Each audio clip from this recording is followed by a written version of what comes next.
2022 खत्म होने को है और 2023 नई उम्मीदों के साथ दस्तक देने को तैयार है।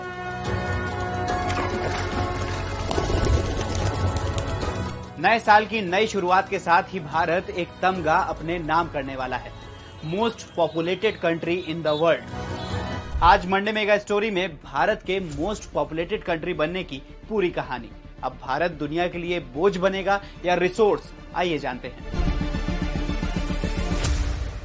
आज से करीब 12,000 साल पहले मोस्ट पॉपुलेटेड कंट्री का तमगा मैक्सिको के पास हुआ करता था।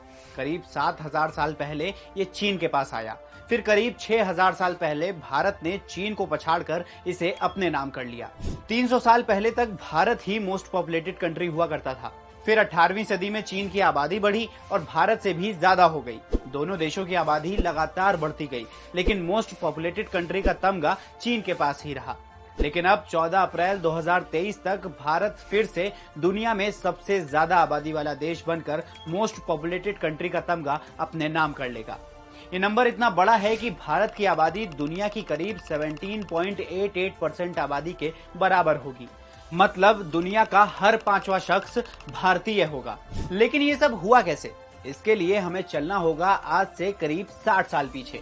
1963 में भारत का पॉपुलेशन ग्रोथ रेट था 2.30%, वहीं चीन का 3.26%, जिसे कंट्रोल करने के लिए दोनों देशों ने कुछ पॉलिसीज बनाई। चीन ने पहले 1972 में पूरी सख्ती के साथ वन चाइल्ड पॉलिसी लागू की, फिर कुछ समय बाद ज्यादा उम्र में शादी की पॉलिसी। ऐसे ही भारत में 1975 में इमरजेंसी के दौरान लाखों गरीबों की जबरन नसबंदी कराई गई, जिससे लोगों में फैमिली प्लानिंग की पॉलिसी के खिलाफ बगावत भर गई। नतीजा, आज चीन की पॉपुलेशन ग्रोथ रेट -0.01% है, वहीं भारत की 0.7%, जिसे नेगेटिव होने में करीब 40 साल लगेंगे। अब अगर पॉपुलेशन बढ़ेगी तो कुछ चुनौतियां भी आएंगी और कुछ फायदे भी होंगे।